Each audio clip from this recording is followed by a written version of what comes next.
Greetings, Minister. My name is Yangzihan ZHOU, and I'm here to present on the topic of reducing emissions in Australia through mandatory mean, carbon taxation. Do you know that Australian annual emissions are equivalent to each Australian driving around the Earth twice a day? According to the record of World Bank, Australia is the 15th largest emitter in 2023, contributing 1.3% to the world's emissions.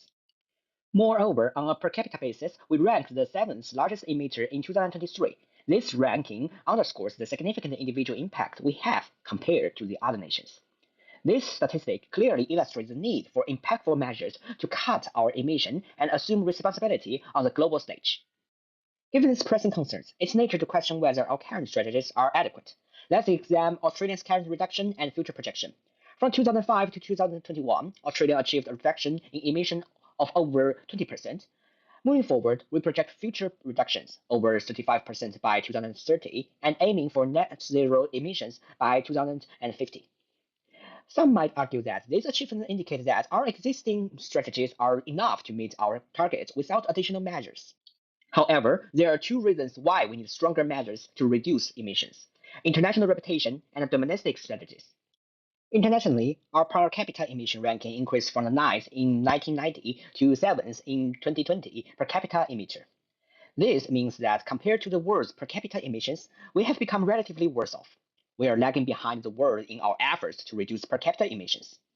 Domestically, we did achieve a very successful reduction in emissions, and this reduction comes primarily from land clearing and forestry use, according to your department report. However, according to the relevant studies and The Guardian, they point out that these measures can significantly reduce emissions in the short term, but it is unsustainable reduction in the long run. So we can say the emission reductions from land cleaning and forestry use have masked the actual increase in emissions from other sectors.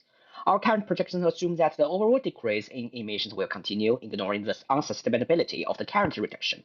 We must focus on the specific emissions of each sector rather than the aggregate to address the issue effectively and achieve real, sustainable reduction targets.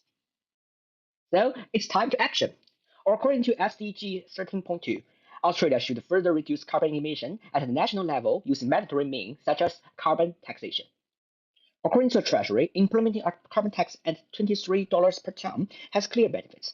This tax ensures a steeper decline in emissions, promotes long-term reduction sustainability, and moves us closer to our 2050 reduction targets.